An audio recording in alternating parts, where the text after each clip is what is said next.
menghadapi berbagai berbagai screen ya, jadi pasti kemana-mana. Jadi mohon izin juga tidak tampil ya wajahnya. Dan kita akan ngobrol bareng. Sebetulnya ini bukan suatu hal yang baru buat Bapak dan Ibu semua di sini, karena saya yakin dalam perjalanan Bapak Ibu mengarungi dunia ini gitu ya, pasti sudah tahu yang namanya komunikasi gitu ya, sudah tahu apa yang dimaksud dengan agile dan adaptable dan sebagainya gitu ya. Jadi hadirnya saya di sini hanya untuk mengingatkan ya, membuat kembali siapa tahu gitu ya, siapa tahu ada yang pernah tahu tapi ketinggalan di mana gitu ya, sekarang diambil lagi dan kemudian kita strukturkan kembali gitu ya. Izin sharing, dan saya juga minta izin nanti untuk colek-colek Bapak Ibu semua ya, mudah-mudahan nggak merasa terganggu sama colekan saya gitu ya, tiba-tiba saya panggil namanya. So, nyun sewu dari sekarang. Jadi sekarang saya mau mulai dengan sharingnya. Baik. Judulnya sih lebih kepada Building an Agile and Adaptive Team Through Effective Communication. Kalau Bapak Ibu semua tahu di sini bahwa effective communication tahu, agile tahu gitu ya. Tapi jangan diplesetin jadi agile ya. Agile lu gitu ya, enggak. Ini bukan masalah yang itu ya, tapi lebih kepada agile dan adaptive-nya ya di sini ya. Perkenalkan diri dulu saya. Saya namanya Firda Agustina, lengkapnya ini nama gaji gitu ya. Jadi kalau misalnya Bapak Ibu tanya apa sih artinya Firda Agustina, saya Firdanya karena saya lahir di hari Jumat, Friday gitu ya. Kemudian Agustinanya karena saya lahir di bulan Januari gitu ya. Jadi pas kan ya. Jadi, Bapak Ibu sudah selama kurang lebih 8 tahun saya ada di Dunamis, beberapa sertifikasi yang berkaitan dengan solusi Dunamis juga sudah saya dapatkan. Mendadak YouTuber pada saat pandemi ya, karena waktu itu banyak sekali program-program yang kemudian kita alihkan ke online, walaupun online-nya sih kita udah lama punya, cuman lebih intens lagi pada saat pandemi. Dan kemudian secara personal saya role-nya adalah sebagai seorang istri dan ibu dari 2 orang putri yang usianya dua-duanya 20 tahun. Kok dua-duanya 20 tahun? Iya, karena kembar gitu ya. Mungkin di sini ada juga yang punya anak kembar atau yang usia anaknya 20 tahun. Kalau Bapak Ibu kan nggak mungkin 20 tahun kan usianya ya. Tapi kalau anaknya mungkin ada yang usianya sama dengan saya atau lebih gitu ya. Oke, baik. Nah, sekarang kita akan mulai sama-sama. Nah, di judul ini Bapak Ibu ada beberapa kata-kata yang akan kita bahas gitu ya. Ada agile, ada adaptive, ada effective communication, dan juga ada tim. Tapi sebelum saya masuk ke sini, ya lebih jauh lagi, saya pengen tanya dong kabarnya dari Bapak Ibu semua. Ada kabar baik apa hari ini? Nah, bingung deh kalau ditanya ada kabar baik apa hari ini. Lagi mikir apa? Kalau saya, dan dimulai dari saya dulu deh ya. Dimulai dari saya.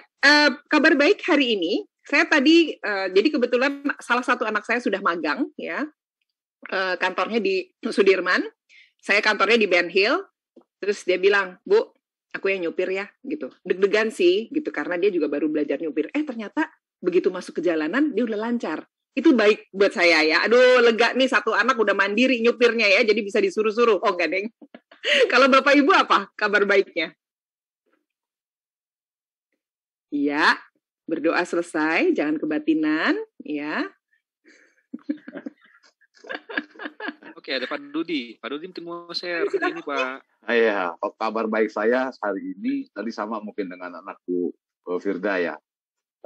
Begitu keluar rumah jalanan nggak macet, lancar banget tadi. Jadi nggak sampai setengah jam sudah nyampe, gitu. Sudah sampai kantor. Enaknya ya, enak banget itu kalau kayak gitu tuh berkah banget ya daripada kena macet ya. Iya. Terima kasih Pak Dudi. Kemudian ada juga jalanan tadi relatif lancar ya Mas Rey. Oke, Bapak Ibu yang lainnya, yuk bersuara. Karena kita mau ngebahas communication, jadinya yuk mari kita berlatih bercommunication. Gimana dengan Mbak Kristi? Mbak Kristi ada kabar baik nggak hari ini? Ya Bu, ada. Apa tuh? Bisa makan 2 kali pagi-pagi. Ya, Wow. Itu mah hobi itu mah. Tapi saya jarang dengar saraf-sanan. oke, baik. Tanya lagi ya. Terima kasih ya Mbak Argisti ya. Kemudian Pak Yohanes punya kabar baik nggak?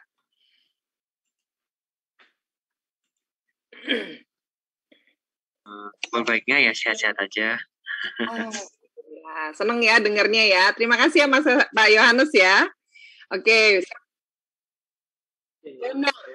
Luar biasa. Benar. Oke.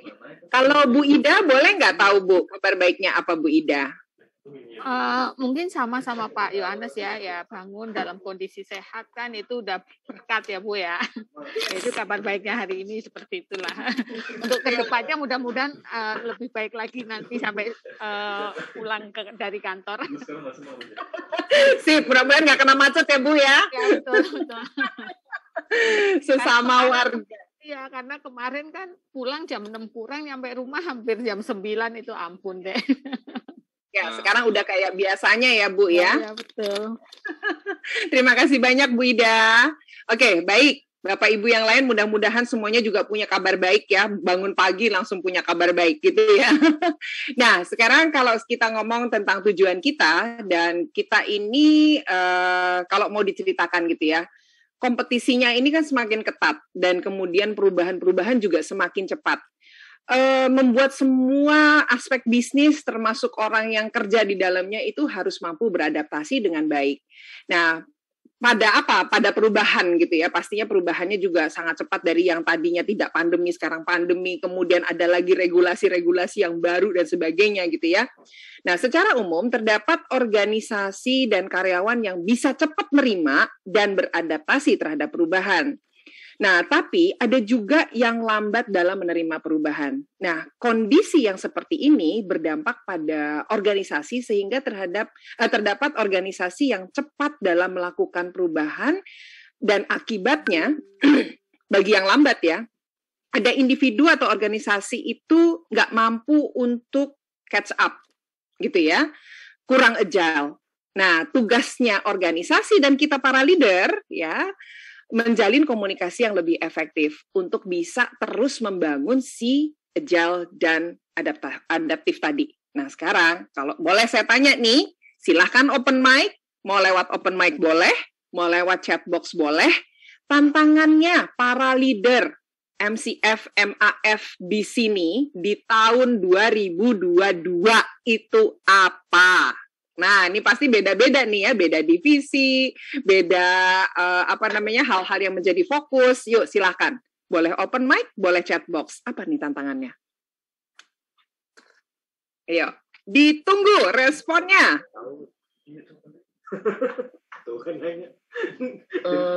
Apa ya? Mungkin kalau dari sisi kita lebih ke online cabang sih ya Bu ya. Saya dari IT gitu. Jadi ada pembukaan cabang yang kebetulan di sana tidak tercover jaringan FO dan jaringan GSM itu yang lebih bagus untuk voice-nya ketimbang datanya. Nah, ini kan jadi PR gitu kan, itu sebuah tantangan besar banget sih. Karena kalau kita menggunakan solusi lain seperti VSAT, biayanya lebih besar gitu. Kadang kita untuk approval biaya agak masih menjadi PR lah gitu kan. Karena kan kita harus punya target yang dicapai juga sama tim-tim marketing gitu kan. Jadi jangan sampai nanti ketika ada biaya besar, marketing di sana targetnya jadi besar kan untuk menutupi cost tersebut gitu. Jadi kan satu kesatuan yang bisa memberatkan sih seperti itu sih Bu. Itu sih kalau dari kita ya. Ya. Jadi ini lebih pada online cabang topiknya ya. Bagaimana kita juga mensupport tim marketing supaya jangan ada kendala tentang jaringan ya? Ya, betul. Yes, thank you banget Mas Jarwo. Kita kasih tepuk tangannya dulu untuk Mas Jarwo. Ada lagi nggak? Mas Jarwo pengen denger siapa?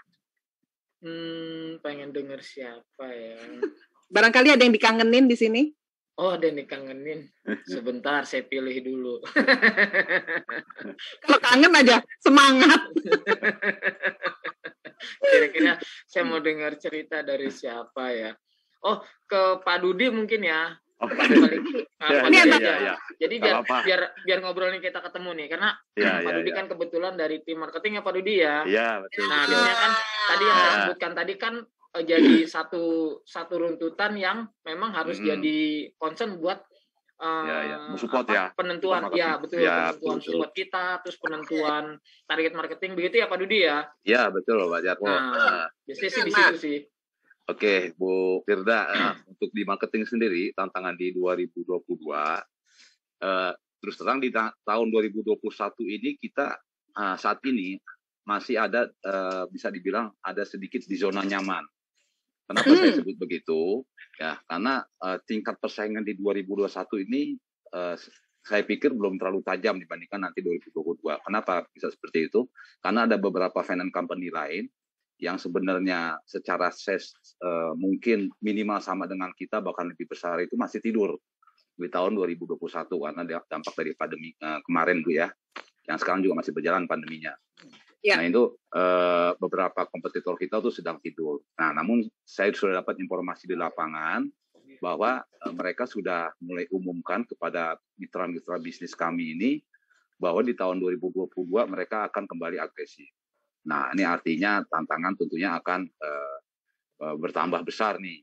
Karena beberapa kompetitor kita yang kemarin tidur, yang kita juga sudah mulai agak sedikit di zona nyaman. Nah, di tahun 2022 tentunya zona nyaman ini akan hilang. Ya. Akan hilang. Jadi persaingan akan semakin ketat. Ya ini tentu kita butuh support dari semua pihak yang ada di perusahaan Bu ya. Dari divisi-divisi atau departemen-departemen lain supaya kita bisa eksis lah di lapangan. Nah, itu Bu, jadi tantangannya memang akan lebih berat ya, karena beberapa kompetitor akan ada, bahkan ada beberapa pendatang baru yang juga mulai jalan di akhir-akhir tahun ini. Ya, itu kompetitif, Bu, ya. Ya kompetitif ya. Jadi artinya kita yang tadinya kita pikir saingan kita nih masih bobo gitu ya, tapi hati-hati ya, sekarang mereka juga lagi bikin strategi nih ya. Betul. Untuk tahun 2022. Betul, sudah mulai bangkit mereka sudah bangkit ya. Baik, betapa sekarang ini banyak sekali akhirnya kita ini mesti siap-siap untuk ngadepinnya. Oke, Pak Dudi, boleh nggak tunjuk satu ibu atau satu perempuan yang hadir di sini yang Pak Dudi kangen? Oh, sudah lama nggak ketemu Bu Kristi itu. Kalau cewek Kristi berarti Bu. Cewek Kristi. Silakan Kristi. Iya. Kalau cowok saya bosan Bu ketemu terus, cewek lah. Ya makanya ya. Silakan Bu Kristi. Ya Bu. Silahkan, apa kira-kira tantangannya Bu Kristi di MCF tahun 2022? Kebetulan kan saya di bagian collection ya Bu. Ya. Ya, tantangannya itu yang dihadapin sekarang ya, sebenarnya kalau secara teamwork itu kita udah benar-benar udah lumayan solid, udah bisa gitu. Cuman tantangannya ya takutnya ekonominya, kita lagi berharap ekonominya aja. Ekonomi konsumen lebih baik. Oh, supaya bisa bayar ya. Jangan sampai NPL-nya jadi tinggi ya. Iya. PR kita lagi di NPL banget soalnya. Gitu. Oke, PR-nya NPL ya. Iya. Oke, terima kasih banyak Bu Kristi. Kita kasih tepuk tangan ya untuk Pak Jarwo, Pak Dudi, dan Bu Kristi. Terima kasih. Nah, biasanya atau tantangan-tantangan kita di tahun 2022, kenapa sih saya nggak ngomong 2021, sebentar lagi mau selesai juga nih ya. Cuman memang 2021 ini hawa-hawa liburan udah ada, udah masuk nih. Jadi gimana caranya di dalam sisa-sisa tanggal-tanggal ini kita bisa mempersiapkan di tahun 2022 nanti. Nah, pada umumnya tantangan leader ini saat perubahan terjadi itu biasanya seputaran dari mencari customer baru, mempertahankan existing customer, mencari peluang, inovasi baru dan sebagainya di setiap divisi ya. Nah, 3 hal ini paling sering muncul. Namun jika kita lihat dari 3 tantangan di atas ini, semuanya itu akan dengan pesat kita gapai jika kita memiliki tim dan partner kerja yang agile dan adaptif. Pengen dong kita punya tim yang selalu solid, yang pengen, tidak hanya solid ya, solid oke, tapi mereka itu agile dan adaptif terhadap berbagai perubahan, entah itu perubahan baru, entah itu perubahan ekonomi yang seperti Bu Kristi bilang, entah itu perubahan challenge yang ada di depan nanti gitu ya. Dan harapan kita, tim kita atau partner kita ini bisa bertempur di segala situasi yang bisa ngambil keputusan. Kan kalau punya tim kayak gitu enak ya, leader atau kita sebagai leader nggak berfokus pada hal-hal yang kecil. Jadi malah bisa fokus ke hal-hal yang lebih strategis. Kita bisa mengembangkan pasar, buka networking, dan sebagainya gitu ya. Nah, karakter umum dari tim Agile itu apa sih? Gitu ya. Nah, boleh dong ditaruh di chat box ya. Apa sih karakter umum dari tim Agile? Nah, saya tulis di chat box ya pertanyaannya ya. Sebentar. Boleh tolong difikirkan. Apa karakter umum tim yang Agile? Oke, silakan. Boleh. Coba ya.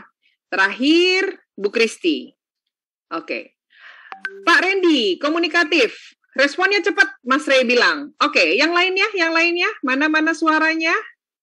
Boleh open mic, boleh chat box, silahkan. Respon cepat sih ya. Respon cepat, yes, betul. Oke, thank you. Ada lagi? Suaranya yang lain, semangat tinggi, mudah beradaptasi, yes. Antusias, ya. Nah, silakan kita sekarang lihat di sekitar kita. Apakah anggota tim kita seperti itu? Atau partner kita juga sama mempunyai antusias seperti kita, mudah beradaptasi, semangat tinggi, dan sebagainya, gitu ya. Terima kasih banyak Bapak Ibu yang sudah berkontribusi di chat box maupun open mic tadi. Sifatnya inovatif, ya, kemudian lebih mementingkan adaptasi terhadap perubahan daripada berpegang teguh pada rencana awal misalnya ya. Jadi enak ya kalau kita bisa punya tim seperti itu. Tapi kan nggak semudah itu ya Ferguso ya. Ada juga, kita perlu tahu juga nih, apa sih yang menyebabkan tim itu tidak agile dan adaptif. Nah ya, boleh ya. Sumbang sarannya, sumbang responnya lagi, chat box-nya boleh, open mic boleh. Apa sih yang menyebabkan tim itu tidak agile dan adaptif? Nah, ayo silakan kita tanya jawab dulu nih dari sekarang. Nanti kita latihan ya. Ada dari teman-teman? Apa ya yang menyebabkan tim tidak agile dan adaptif? Tidak adaptif maksudnya ya. Oke, nggak percaya diri, baperan, iya, zona nyaman. Terima kasih banyak Pak Tonggo, Ibu Nur Halis ini laki apa perempuan ya? Bapak. Bu. Oke, Pak Nur Halis ya, mohon maaf ya Pak. Kemudian Bu. Pak Antonius, Pak Randy, Pak Dudit bilang tidak paham visi dan misi, sudah bottleneck dengan aktivitas harian, jadi sibuk sendiri. Oke, pesimis. Terima kasih banyak Bapak Ibu semuanya ya yang sudah kontribusi di chat box. Nah, dari hal-hal yang sudah disebutkan oleh Bapak Ibu barusan ya, bisa juga dari sistem, bisa juga dari leadernya, bisa juga dari infrastruktur, bisa dari fasilitas pendukung dan lain-lain ya. Jadi banyak sekali hal yang ada di situ. Nah, termasuk apa yang sudah disebutkan tadi. Namun saya mendapatkan ada survei dari Interact Studio ya. Kalau dilihat di sini, porsi yang paling banyak itu adalah di 63% ya. Kadangkala ini mungkin tidak mengakui prestasi itu bukan, ada yang kadang-kadang ada yang sengaja, ada yang enggak. Tapi kalau saya malah mau memberikan highlight-nya kepada enggak sengaja. Karena banyak leader ya pikir bahwa yang namanya mengakui prestasi tim kita kan ya emang udah harusnya begitu, emang harusnya capai target gitu ya, tapi suka lupa. Nah, gitu ya. Kemudian yang nomor 2-nya, yang paling tinggi adalah tidak memberikan instruksi yang jelas. Sebanyak 57%. Nah, ini salah satu yang membuat anggota tim kita kurang agile dan kurang adaptif. Akhirnya Tadi seperti yang disampaikan oleh Pak Tonggo, baperan gitu. Akhirnya jadinya ke situ gitu ya. Nah, dampaknya apa sih jika tim kita biarkan seperti ini ya? Dampaknya kita tahu semuanya ya. Produktivitasnya menurun, performanya turun, target nggak capai, relationship memburuk, kemudian anggota tim kita tiba-tiba pasang status di TikTok-nya ya, joget-joget sendiri untuk membicarakan leadernya sendiri, bisa aja kayak gitu ya, atau curhat di sosmed dan sebagainya ya, itu salah satu dampaknya. Nah sekarang mari kita clearkan dulu. Agile itu apa sih, Bapak Ibu? Yuk, silahkan di chat box boleh, open mic boleh. Ayo. Mari kita lihat. Mana nih? Agile itu apa ya? Boleh googling, boleh menurut kita sendiri juga nggak masalah. Kumpulan aktivitas yang berulang-ulang, Agile, oke. Baik, saya terima dulu, Pak Dudi, thank you. Yang lain, boleh googling, boleh sesuai dengan apa yang dipikirkan. Gercep, yes. Pak Antonius, terima kasih banyak. Responsif dan gercep, yes. Thank you, Pak Jarwo. Ada lagi? Bapak Ibu yang lain? Energik, yes, Pak Tonggo, thank you, terima kasih banyak. Nah, ya dari respon-respon yang ada ini, agile dan adaptif, kalau ada unsur apanya nih? Ada unsur willingness-nya, ada unsur ability, jadi ada motivation dan kemampuan yang ada di dalam situ, ya. Untuk apa? Untuk gercep tadi. Untuk tangkas, untuk lentur, bisa ngikut kemana arahnya dan arusnya ya. Nah, saya ingin memberikan sebuah contoh ya, yang mungkin Bapak Ibu juga sudah tahu gambar ini ya. Ini adalah gambar Airbus A350-900. Ini salah satu bentuk agile kalau menurut saya ya, dicontohkan dalam pembuatan Airbus ini. Bisa dibayangkan ya, jadi badannya dibuat di Prancis, sayapnya dibuat di UK, ekornya dibuatnya di Jerman, gitu ya. Jadi nih kalau dilihat-lihat yang buat ini beda-beda, beda juga negaranya. Kebayang nggak bahwa para leaders di negaranya masing-masing dalam membuat satu bagian ini bekerja sama dengan divisi lainnya, bekerja sama dengan anggota timnya, antar anggota timnya ya. Ini kalau nggak gercep, nggak agile, nggak bisa jadi seperti ini. Kemudian mur dan baut dan mesin dan kursinya itu dibuat tersebar dari 30 negara.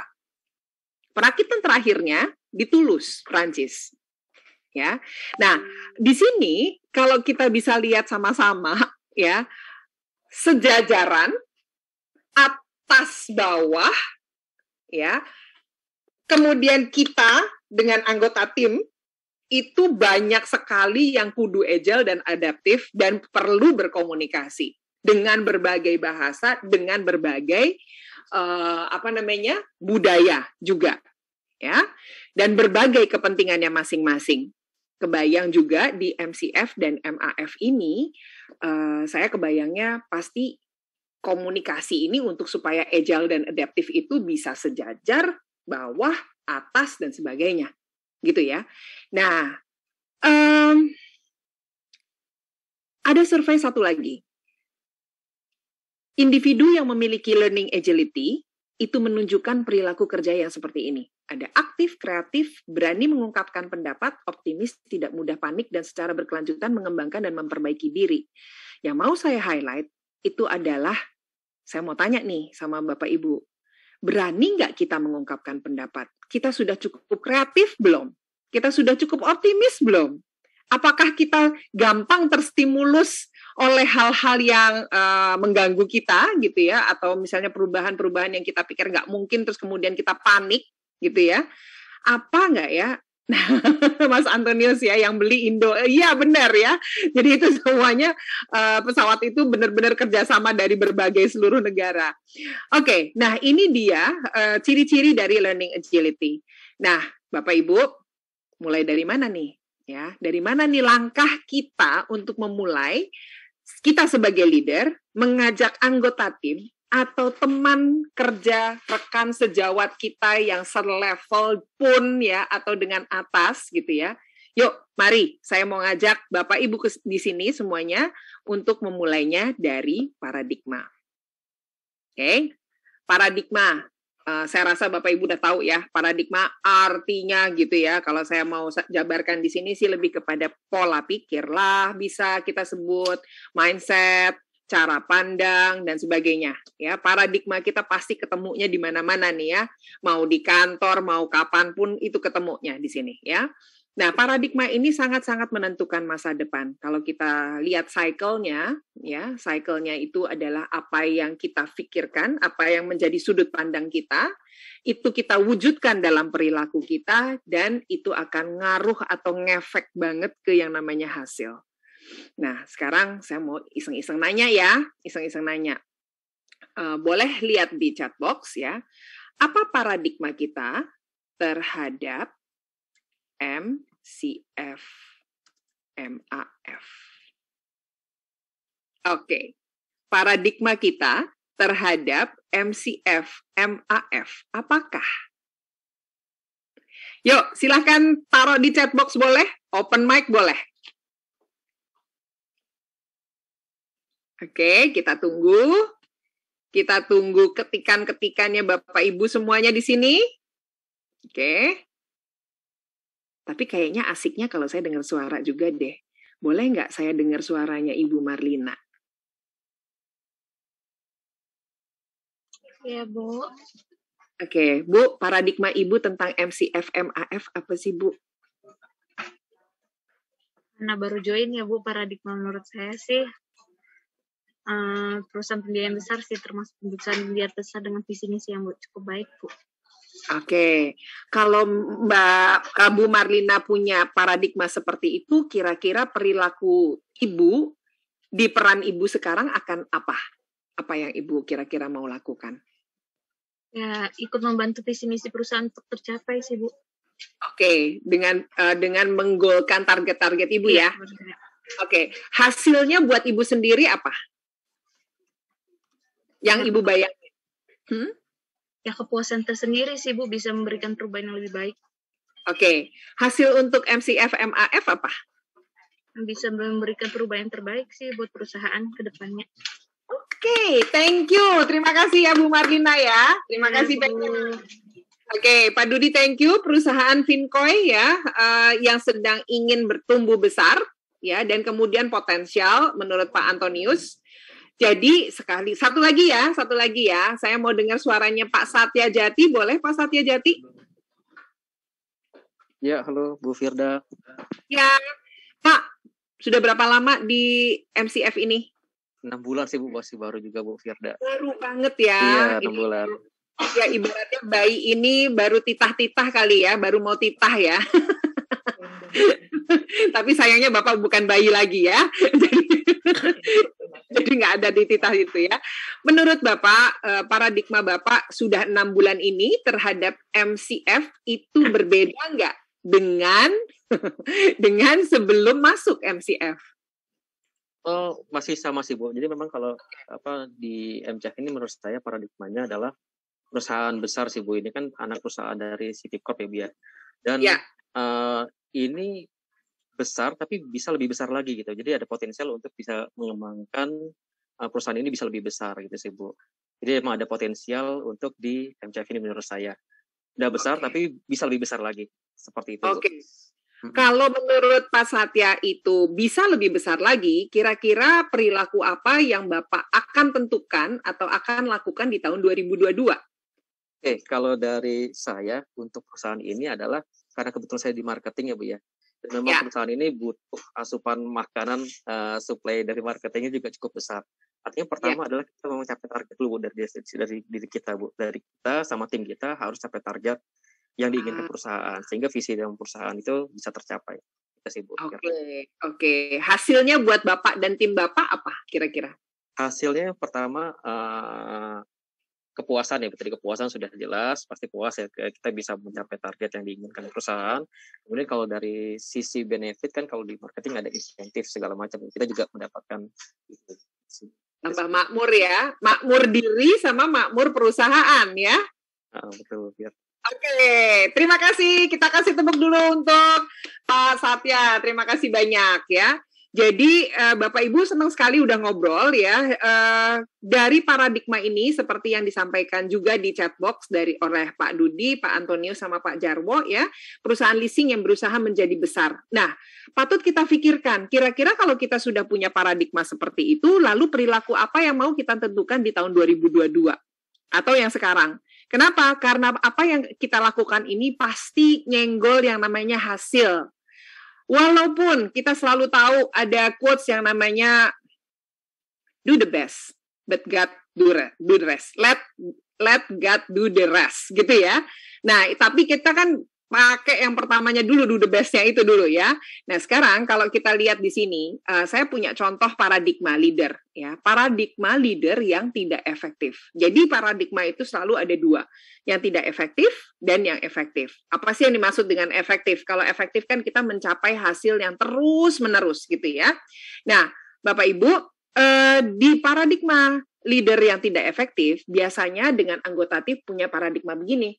Saya percaya anggota tim saya kan udah gede, bisa mecahin masalahnya sendiri, jadi saya nggak usah campur-campur, ikut campur dengan masalah mereka. Yang penting mereka capai target, udah terserah caranya bagaimana, gitu ya. Nah, ini kurang efektif. Kenapa? Ada yang lebih efektif lagi, yaitu, nah, saya perlu membangun koneksi, perlu membangun hubungan dengan anggota tim, agar ini meningkatkan kepercayaan mereka dalam memecahkan masalahnya melalui komunikasi yang efektif. Gimana, Bapak Ibu, terhadap dua paradigma ini? Agak lebih efektif nggak? Menjadi efektif nggak kalau kita memegang paradigma yang ini? Ya, nah, ini dia. Paradigma ini perlu digeser dari, udahlah, biarin aja, mereka bisa melakukannya sendiri, menjadi wah, saya kayaknya mesti membangun hubungan. Bukan mencampuri urusannya ya, bukan mengerjakan pekerjaannya anggota tim, bukan, tapi membangun hubungan. Ya, baik. Nah, sekarang tujuan kita yang paling tinggi itu adalah menjadi produktif. Gimana kita, teman kita, rekan sejawat, dan kemudian anggota tim kita menjadi lebih produktif. Nah, agar tercapai produktivitas ini, tentunya kan kita perlu selaras dalam tujuan. Tujuannya atas, kemudian masuk ke kita, kemudian kita komunikasikan dengan bawahannya kita, gitu ya. Anggota tim tahu apa yang mau dicapai, semua info clear bagi anggota tim. Ingat, tadi menurut survei yang 57% itu arahannya kurang jelas katanya ya.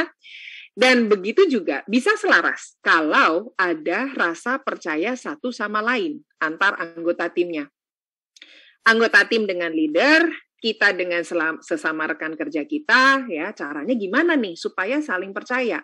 Dan mau nggak mau kudu ngobrol. Ya gimana caranya? Jadi komunikasi ini bisa dikatakan efektif jika satu sama lain bisa bertukar pendapat, berbagi data, berbagi pengalaman, berbagi perasaan. Bukan main rasa ya, tapi berbagi perasaan. Jadi dikatakan di sini kalau komunikasi atau berdialog ini itu bisa berbagi ide dan perasaan untuk dipahami dan dihargai oleh kedua belah pihak. Nah, komunikasi yang jujur dan efektif ini adalah syarat utama membangun kepercayaan. Jadi Bapak Ibu, kok emang nggak boleh bohong gitu ya? Bagaimanapun juga niat kita pada saat berbicara atau berperilaku itu kelihatan. Kelihatan mana yang palsu, mana yang enggak. Jadi berhati-hati sekali Bapak Ibu dalam kita berkomunikasi. Kalau komunikasi kita punya hidden agenda, itu akan kebaca sama orang lain. Kita aja bisa ngebaca. Ini orang kayaknya mau, nah gitu ya. Jadi ada curiga-curiganya juga gitu ya. Nah, gimana caranya kita bisa jujur ya, dan kemudian efektif dalam membangun trust tadi. Nah, mungkin semuanya nggak bisa kita kasih jujur ya, tapi bisa kita sampaikan dengan cara yang baik. Nah, maka dari itu perlu hubungan yang baik juga gitu ya. Tim rasa mereka adalah satu dan bersama mereka menuju visi. Sebetulnya itu tujuan dari komunikasi yang jujur dalam membangun trust-nya. Nah, Bapak Ibu, penyelarasan ini memberikan pemahaman kepada setiap anggota tim kita tentang perannya sendiri dalam proses bekerja. Tanpa selaras, tanpa sumber daya, salah digunakan, maka organisasi itu menjauh dari hal yang namanya produktif. Baik. Nah, Bapak Ibu, yuk kita sama-sama untuk tahu dulu hubungannya Bapak Ibu dengan komponen atau individu-individu lain di dunia MCF dan EMAF seperti apa sih? Kita bikin polling survei dulu ya, Bapak Ibu siapkan handphonenya, ya siapkan handphonenya karena sebentar lagi kita akan masuk ke survei. Ya, di sini sudah ada kurang lebih 30 orang ya. Dan kemudian surveinya Bapak Ibu bisa scan barcode-nya ya. Di sini sebentar saya jelaskan dulu sebentar ya. Ada 4 pertanyaan yang Bapak Ibu bisa memilih dari angka 1 sampai dengan 10. Saya jelaskan dulu ya. 1 sampai 6 itu tidak bagus. 7 sampai 8 B aja, biasa aja. Ya, 9 sampai 10 keren banget, deket banget, kemudian percaya banget, dan kemudian sampai kita bisa mempromokan orang tersebut. Misal ya, kita punya atasan langsung. Menurut Bapak Ibu, nih simpen aja dulu ya, simpen di pala dulu. Atasan langsung kita bayangin wajahnya, kemudian kayaknya saya percaya banget sama dia, berarti bisa 9 atau 10 gitu ya. Ini bukan masalah 10 itu milik yang maha kuasa, bukan ya, ini ada hubungannya sama manusia nih ya. Jadi nggak apa-apa kalau pilih 10. Jadi kemudian saya percaya nggak sama teman selevel gitu ya, saya percaya nggak sama anggota tim saya. Kemudian level komunikasi antar divisi menurut Bapak Ibu seperti apa. Yuk silahkan ikuti polling ini, scan barcode-nya, dan kemudian silahkan pilih angkanya, ya. Monggo, silahkan. Saya kasih waktu kurang lebih 2 menit, ya. Kalau saya nggak bisa scan barcode, gimana? Di chat box ada linknya yang sudah diberikan oleh Mas Arief. Yuk, sambil milih-milih. Kelihatan nggak? Kelihatan nggak? Oke, kelihatan ya. Kelihatan ya sekarang? Ya, lagunya. Masih bisa ya? Oke, sekarang langsung sambil pilih-pilih.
Oke, masih bisa? Yang lain, Bapak Ibu, silahkan klik linknya atau lewat barcode. 23 orang sekarang yang sudah submit.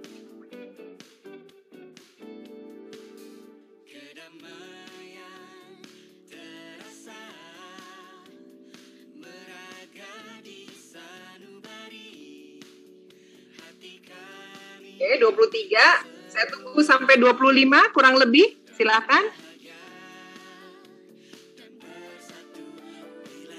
Baik, kira-kira kayaknya belum bergerak nih ya dari 23 ya. Baik, sekarang saya akan tutup saja votingnya dan kita akan bahas. Mas Arief udah lihat ya screen-nya ya? Kelihatan ya? Ya, kelihatan. Baik. Yuk, Bapak Ibu, ada yang mau punya pendapat nggak tentang hasil polling yang kita lakukan di sini? Bisa dilihat di sini, saya happy banget loh. Bapak Ibu melihat bahwa yang namanya atasan langsung sangat bisa dipercaya. Kemudian yang paling rendah di sini adalah angkanya di mana level komunikasi antar divisi. Ya, nah,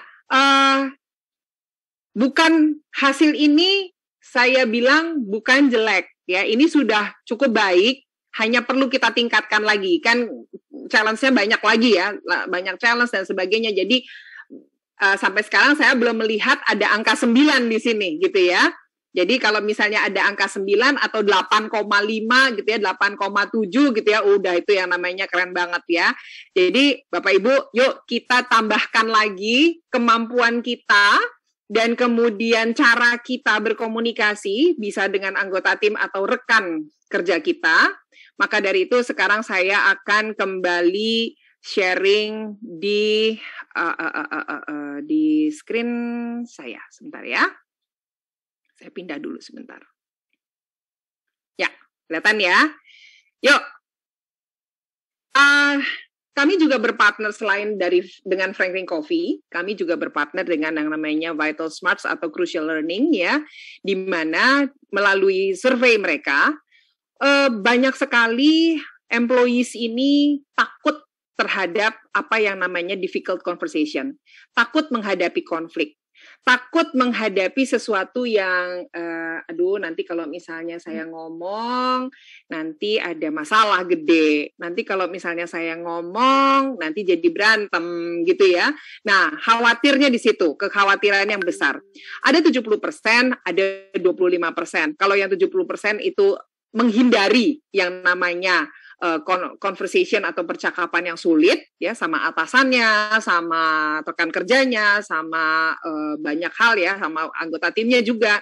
25% menunda menyelesaikan. Nah, gitu ya, menunda menyelesaikan percakapan yang sulit ini selama lebih dari setahun. Mudah-mudahan Bapak Ibu tidak termasuk ada yang di 25 sama 70% ya, mudah-mudahan ya. Oke, kalaupun ada, yuk Bapak Ibu, gimana sih caranya meningkatkan tingkat kepercayaan dan komunikasi agar lebih agile? Tadi sudah dijelaskan bahwa tetap ada yang namanya komunikasi yang efektif. Saya mau nanya dong sama Bapak Ibu, kalau Bapak Ibu percaya dengan angkanya kan tadi cukup tinggi ya, sama atasan langsung, kalau ada yang sensitif, ada hal yang bisa bolak-balik, ini kok kayaknya nggak kena terus ya sama atasan saya gitu ya. Berani nggak sih, punya keberanian nggak sih untuk bicara dengan mereka, dengan atasan? Oke, saya tunggu ya di chat box ya. Berani nggak Bapak Ibu untuk membicarakan percakapan yang sulit, percakapan yang genting, yang kita tahu kalau kita omongin tentang topik ini dia bakal murka gitu ya. Berani nggak ya kita ngomongnya? Oke. Boleh chat box, boleh open mic.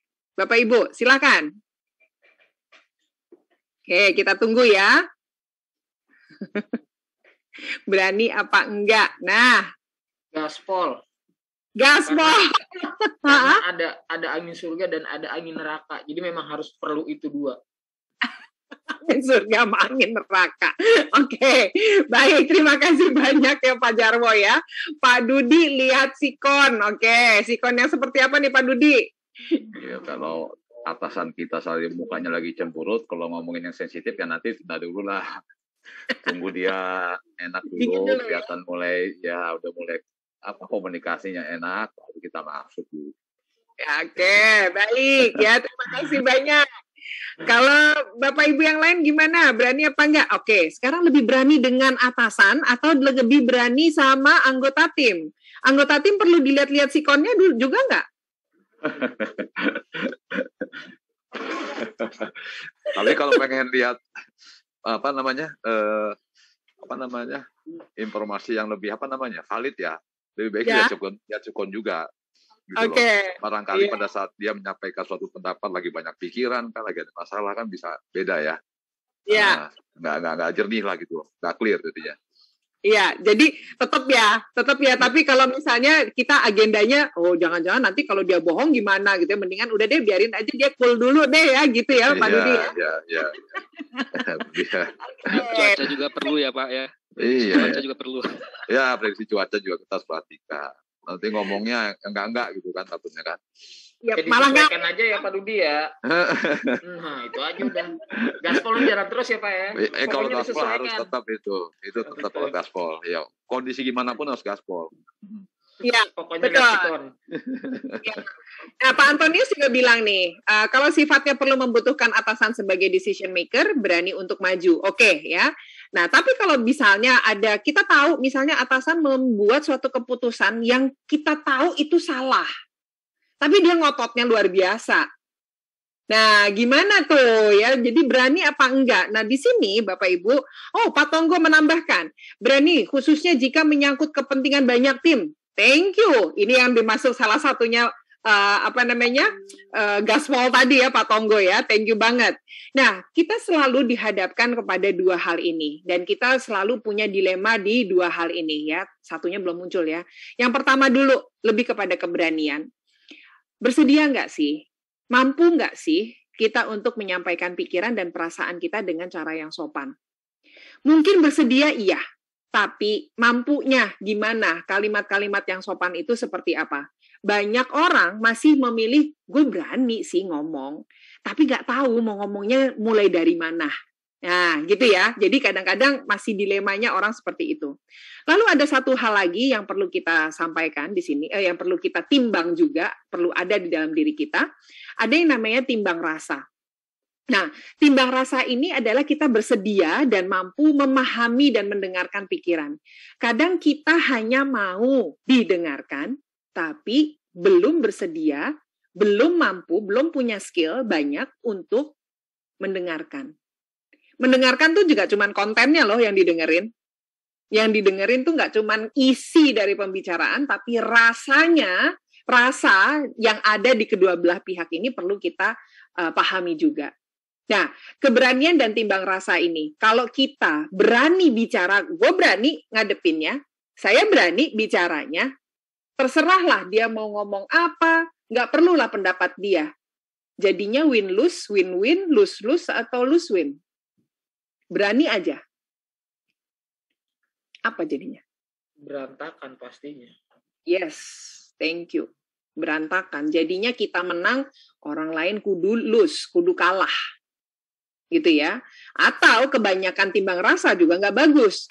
Udahlah, nggak usah ngomong, biarin deh, saya kan bagaikan keset welcome, gitu ya, saya itu bagaikan remah-remah Oreo di kaleng rengginang, gitu ya, udahlah nanti daripada marah, daripada ini dan sebagainya ya, jadi kita dengerin aja, tapi punya informasi sebetulnya yang kita punya, tapi kita nggak speak up. Akhirnya jadi berantakan juga nggak, Bapak Ibu? Berantakan. Juga. Jadi kebanyakan keberanian nggak pakai timbang rasa, atau kebanyakan timbang rasa nggak pakai berani, nggak ngomong-ngomong. Nah, perlu sekali di sini ada situasi percakapan yang perlu kita waspadai.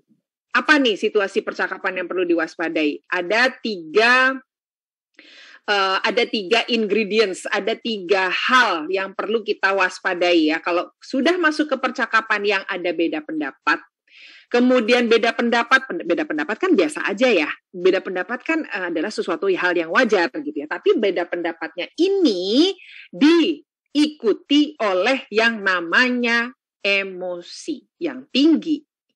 Nah, ini adalah suatu situasi percakapan yang perlu sekali diwaspadai. Apalagi kontennya ini risikonya tinggi.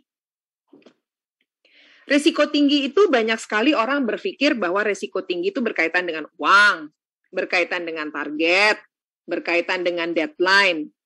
Tapi kita nggak pernah banyak orang tidak memikirkan bahwa risiko tinggi itu berkaitan dengan hubungan, retaknya hubungan seseorang.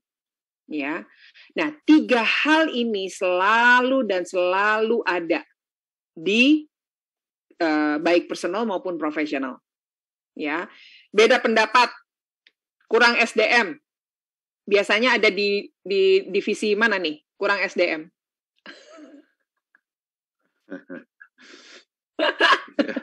Marketing, collection itu biasanya.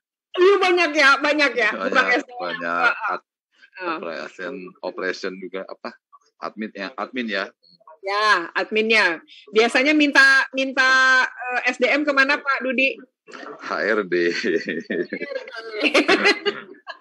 HRD mana? Ada di sini HRD? Oh nggak ada ya. Ada Bu Tere itu. Ini saya nih ya. HRD udah pakai aja Pak Dudi yang ada gitu ya. Kemudian Pak Dudi bilang nggak bisa. Gue mesti mau gimana caranya mau ngejar. Ini kan gue mesti gitu ya. Iya. Tapi kalau diomongin secara mesra, nggak ada emosinya, itu bukan yang namanya crucial conversation ya. Itu yang namanya diskusi. Tapi kalau saya ngomong di sini adalah hal percakapan yang sangat genting. Begitu beda pendapat, nggak bisa Bu Tere. Pokoknya besok harus ada, misalnya gitu ya. Tapi kamu lihat lagi nggak bisa juga gitu. Jadi total ini bisa mengakibatkan retaknya hubungan kita satu sama lain. Ya, jadi bahaya sekali. Bentar ya. Mas Arief bisa tolong saya untuk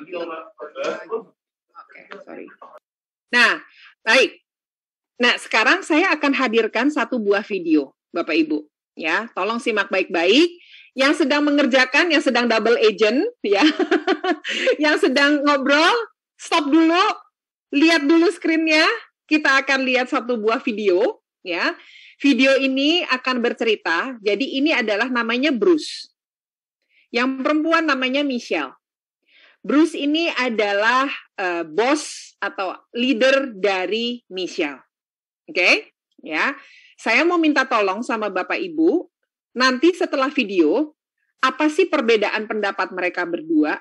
Kemudian emosi apa yang mereka antara Bruce tuh punya emosi seperti apa, Michelle punya emosi yang seperti apa rasa mereka berdua, dan kemudian kalau mereka tidak bicarakan baik-baik, resikonya apa? Clear ya? Dari 3 itu ya. Oke, baik. Yuk, sekarang kita akan sama-sama menonton. Well, your team sent over a week to come up with a plan. How long do you think it'll take to bring this project in? It'll take just over 6 months. 6 months and a week to be precise. Is that what you were thinking? Well, this may be a stretch, but I was thinking we finish the project by the end of the quarter. Well, it's a good thing we're talking about it now, before we've made any commitments, because there's no way to finish it by then. That's half the usual time. Well, that's why I brought you onto this job in the first place. You have a way to do the impossible. Well, thanks for the confidence, but there's just no way to get it done. This is really impossible. Perhaps I didn't make myself clear enough on how important this is. We're not here to argue about what's possible. It's your job to figure this out and get it done by the end of the quarter. Project launches are at stake here. And besides, I've already agreed to the date. The accelerated schedules are already in the master plan, and everyone's counting on us. Wait a minute. You've already made a commitment? You agreed to a deadline before talking to me about whether or not it was even feasible? Management needs this to happen in order for us to hit plan. Are you forgetting how hard I worked to get you promoted to this position? You know what I said about you? I said you were a team player. Was I mistaken? Oke, pertanyaan saya simpel nih. Bapak Ibu sering merasa berada di posisinya Bruce atau di posisinya Michelle?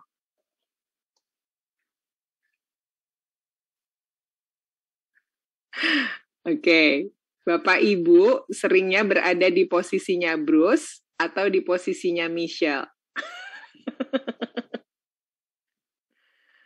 Oke, Bu Kristi, terima kasih. Pujiannya serem ya. Iya, Mas Rey, betul ya. Muji atau ngancem ya. Oke, jadi Bapak Ibu sekali lagi saya tanya, Bapak Ibu sering berada di posisinya Bruce atau Michelle?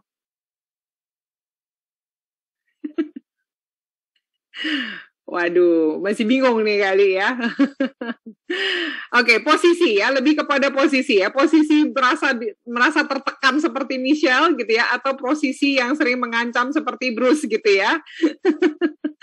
Oke, baik. Nah, Bapak Ibu, kalau saya tanya nih sama Bapak Ibu, jika Bapak Ibu pernah berada di posisinya Michelle, atau katakanlah ya kita lagi berandai-andai nih kita jadi Michelle gitu ya. Setelah dia punya ekspresi ini, apa yang Bapak Ibu akan lakukan abis ini nih? Kira-kira mau ngapain? Diem, pasrah? Atau kemudian, Pak, saya permisi dulu, kemudian update CV? Atau yang mana? Ayo. Mungkin beberapa opsi dijalankan kali Bu ya. Ya. Misalnya langsung ambil handphone ya, kemudian story, kasih cari quotes yang kira-kira pas berkaitan dengan leadernya gitu ya. Banyak. Kalau Pak Dudi mau ngapain? Ya, kalau saya sih menghadapi situasi ini, yang pertama yaitu mungkin ada opsi itu juga mungkin Bu ya, tapi mudah-mudahan enggak. Upload CV. Mudah-mudahan enggak. Yang jelas cari jalan dulu Bu. Jadi begitu ada penugasan yang deadline-nya memang sangat pendek gitu ya. Sangat ketat gitu kan, apalagi resikonya juga tinggi.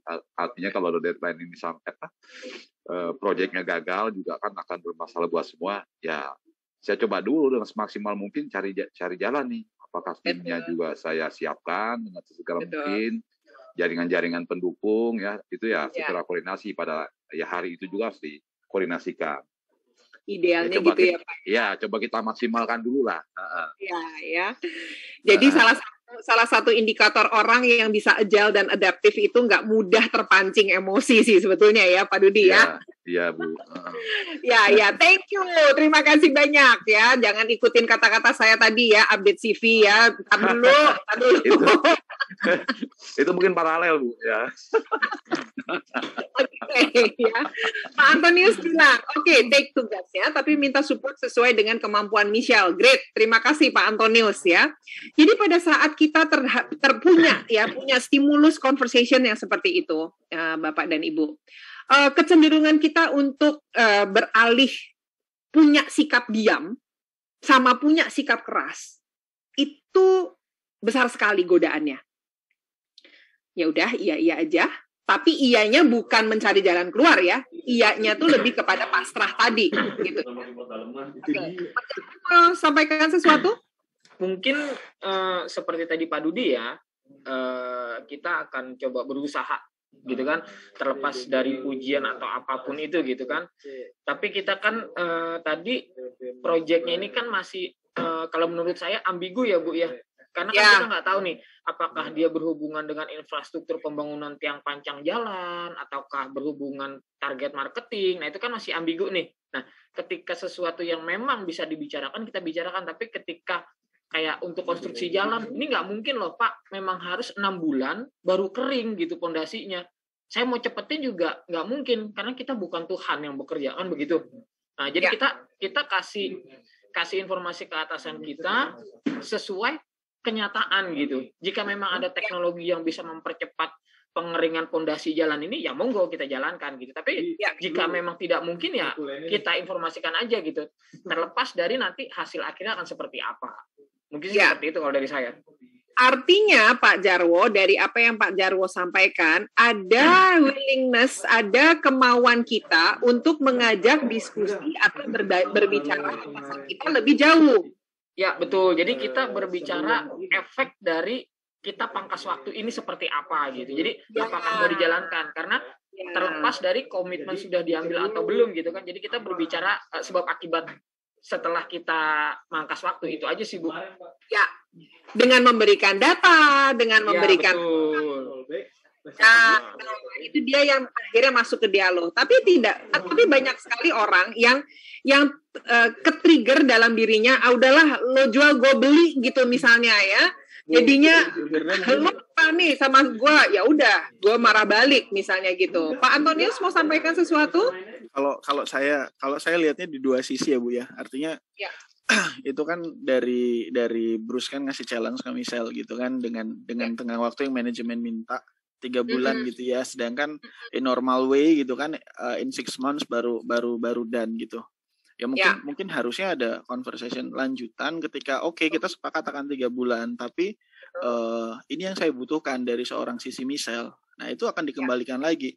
Manajemen menuntut untuk memberikan target, Michelle menuntut what's in it gitu kan, apa yang dia butuhkan. Nah balik lagi nanti keputusannya sebenarnya akan di Bruce. Apakah Bruce mau mengiyakan gitu ya, ketika dia ngasih target ke Michelle, mengiyakan apa yang Michelle ngambil 3 bulan, tapi ini yang diminta Michelle. Kalau manajemen menyanggupi itu rasanya fair untuk dua-duanya gitu. Nah, mungkin baiknya sih harusnya seperti itu sih. Soalnya kalau satu ngotot untuk 6 bulan terus Michelle menyanggupi, tapi manajemen dengan tidak support untuk apa yang Michelle butuh, itu rasanya ya akan susah juga gitu sih. Oke. Masuk sekali di akal Pak Antonius. Terima kasih banyak loh ya jawabannya, kontribusinya. Sebetulnya kan yang diharapkan yang seperti Pak Dudi, Pak Jarwo, kemudian Pak Antonius lakukan. Jadi mengajak orang itu berdialog. Apakah dia atasan kita, apakah anggota tim kita, ataukah rekan sejawat kita ya, partner selevel kita, untuk membicarakan dengan baik-baik gitu ya, topik tersebut gitu ya, atau topik apapun yang mencakup perbedaan pendapat. Tapi begini, banyak orang ya tidak bisa memaintain emosinya. Jadi apa yang dia lihat di depan itu dia keikut gitu ya. Nah, saya akan tayangkan 2 buah video lanjutannya ya, sikapnya Michelle ya. Ini ada 2 sikap ya, kalau kita lihat di sini sikapnya diam atau sikapnya keras gitu ya. Nah, saya akan tayangkan 2 video tadi ya, kira-kira Michelle akan bicara apa next-nya. Sebentar ya. I said you were a team player. Was I mistaken? No, I want to be a team player, but... But what? Well, I've already got a staff that's spread too thin, and I don't think there are enough hours in the day.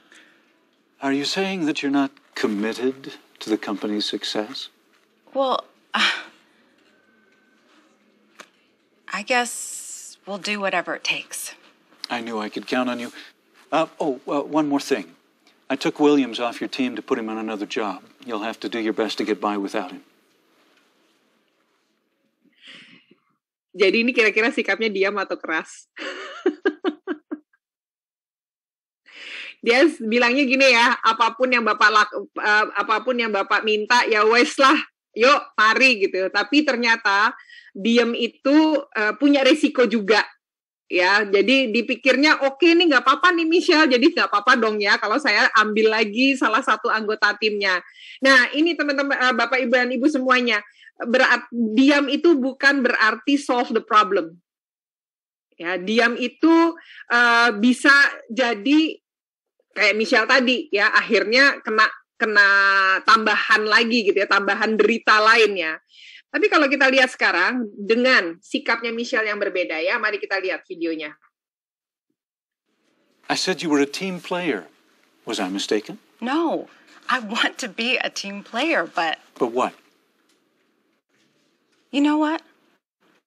I don't like that you're saying that I have to agree with management's commitment in order to be a team player. What do you mean? You agree to a deadline that you know I can't accept. Behind my back, no less. Then you say I'm not a team player if I push back.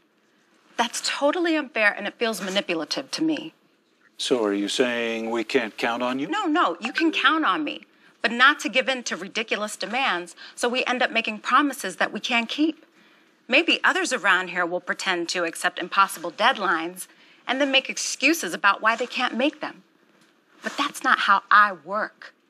I have integrity. Is that clear? Crystal clear. Kira-kira kalau kita pakai sikapnya Michelle yang barusan, impact-nya apa ke kita? Selesai sudah kali ya? Selesai sudah ya. Selesai sudah Bu, ya Bapak Ibu silakan ya cari tempat lain gitu ya. Itu yang terjadi ya di sekitar kita ya. Harapannya saya Bapak Ibu dan kemudian banyak orang tidak masuk ke dalam sikap diam dan sikap keras. Kita pernah bete, kita pernah sebel sama orang, bahkan itu entah atasan, entah rekan sejawat atau anggota tim kita. Boleh bete, tapi jangan lama-lama. Ya, dan saya suka sekali dengan tadi responnya Bapak Ibu semuanya bahwa yuk cari jalan lain dengan yang namanya dialog. Itu dia ya yang akan kita lakukan sama-sama. Jadi saya di sini hadir untuk mengingatkan kembali kepada Bapak Ibu ada 3 tips meningkatkan komunikasi yang efektif dengan anggota tim atau dengan rekan kerja kita. Yang pertama, jika Bapak Ibu punya anggota tim yang kita tahu mereka berdua lagi konflik, kita tahu mereka diem-dieman, gitu ya. Nah, yuk Bapak Ibu aware dengan keadaan anggota tim kita dan kemudian ajak mereka untuk ngobrol. Jadi salah satu ucapan atau kalimat yang bisa kita ambil di sini, saya pengen ngajak kamu nih. Kamu sama dia bicarakan hal ini bersama-sama. Nah, agar kita lebih jelas inti masalahnya, jangan khawatir akan adanya perbedaan pendapat. Kita sama-sama sampaikan kejadian yang sebenarnya yuk. Nah, itu salah satu ajakannya. Jadi, ajak anggota tim kita atau rekan kerja kita menghadapi yang namanya konflik. Kalau rekan kerja kita gimana? Mas, kemarin kan kita ada hal beberapa yang perlu dibicarakan lebih jelas. Kemarin kayaknya suasananya kurang kondusif nih. Boleh yuk sama-sama kita diskusikan. Jadi kelihatan banget niat kita bukan mau menenangkan diri kita, ngajak diskusi itu kan berarti mau menang bareng. Gitu ya. Nah, itu yang akan kelihatan. Niat kita itu akan terlihat dari apa yang kita sampaikan. Itu yang nomor 1. Ya. Kenapa ini perlu sekali? Karena kalau sampai terjadi konflik, Bapak Ibu, kita tuh sekecil apapun berkontribusi loh terhadap terjadinya konflik. Berkontribusi bahwa adanya anggota tim kita yang nggak akur misalnya. Berkontribusi terhadap adanya perpecahan hubungan. Nah, kita itu kadang-kadang banyak orang menuding bahwa emang dia yang salah sih, gitu ya. Tapi kita juga ada kontribusinya. Kontribusinya apa? Kita tetap berpegang pada sikap diam. Kita tetap berpegang pada sikap keras. Kita nggak ngajak anggota tim kita untuk, yuk ngobrol, gitu ya. Itu tips 1. Oke. Yang kedua, leader mendelegasikan pekerjaan. Masih ingat tadi surveinya?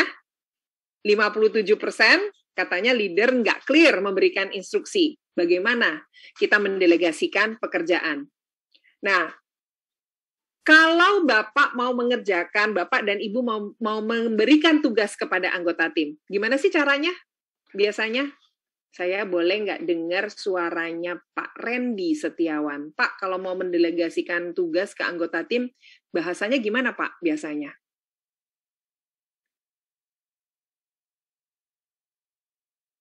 Pak Randy?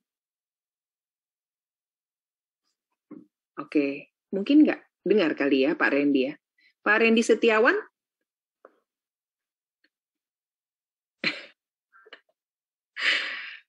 Kayaknya kurang enggak. Pak Randy. Kelihatannya tidak dengar ya Pak ya, nggak apa-apa. Ya, oke. Kemudian saya jalan-jalan lagi deh kalau gitu.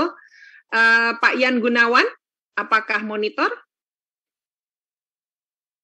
Pak Yan, barusan aja di chatbox Mbak Firda. Oh, ada ya? Oke. Ada meeting. Oke, baik.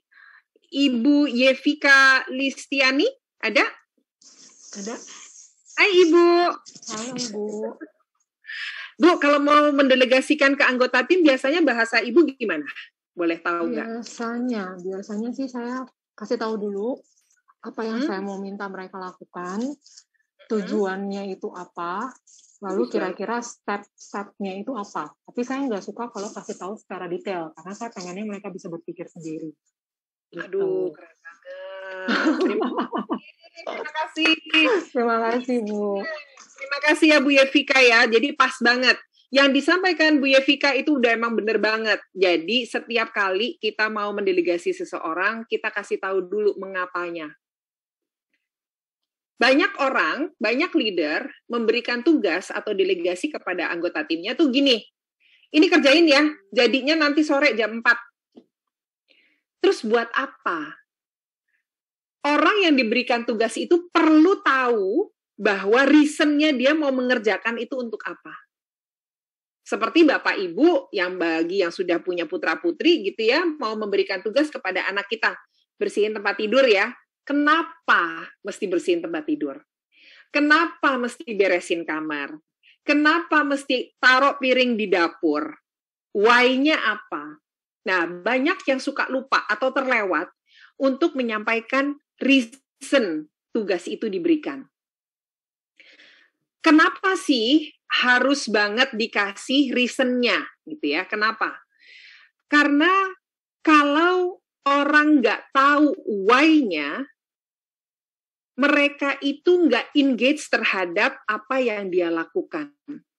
Tapi kalau orang tahu reason-nya apa, mereka bisa, oh oke, tolong bikinin laporan, ini laporannya ditunggu jam 4.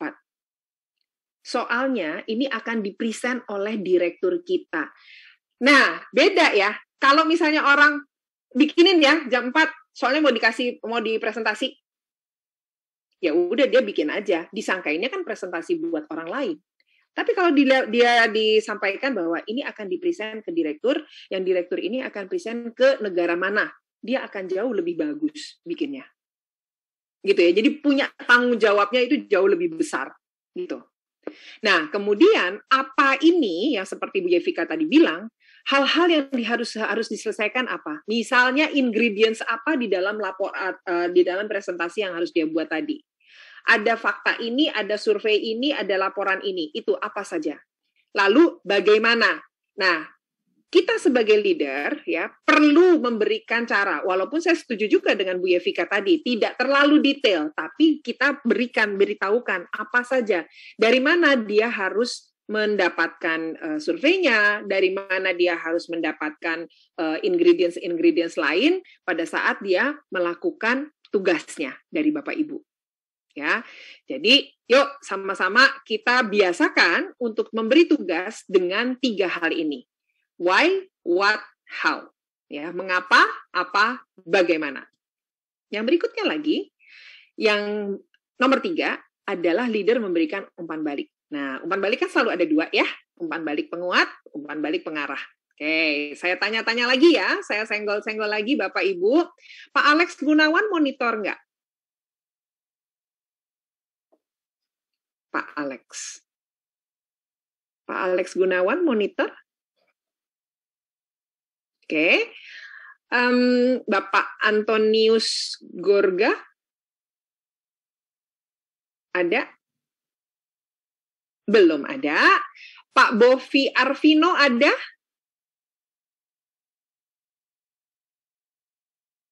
Belum ada juga. Bu Yolanda Natalia ada?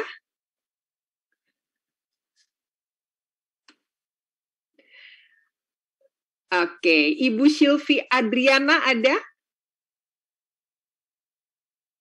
Baik, kelihatannya sedang sibuk semua ya.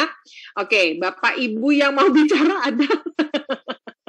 Jadi, kalau saya boleh tanya, bagaimana sih cara Bapak Ibu melakukan umpan balik atau feedback penguat kepada anggota tim kita? Apa kalimatnya? Boleh ada yang mau sharing? Biasanya gimana? Kalau mau kasih penguat. Ya. Ayo, Oke nih, cakep nih seperti ini nih. Apalagi kalau ditambahin yang seperti A, B, C, D. Nah, ini akan lebih mantap lagi. Nah, itu mungkin sekaligus Bu ya, penguat dan pengarah ya. Penguat dan pengarah ya. Oke, bagus banget. Terima kasih ya Pak Dudi ya. Oke. Ya, Nah, ada lagi Bapak Ibu yang lain?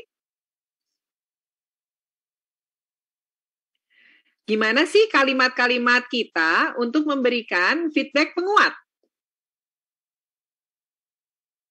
Tadi seperti Pak Dudi udah. Oke, sekarang ganti deh. Feedback pengarah deh. Feedback pengarah nih kadang-kadang sensi dan baperannya bakal muncul nih ya. Nah, ada nggak kalimat-kalimat yang biasanya Pak Nurhalis boleh nggak kasih contoh? Kira-kira umpan balik pengarah itu kayak apa ya Pak?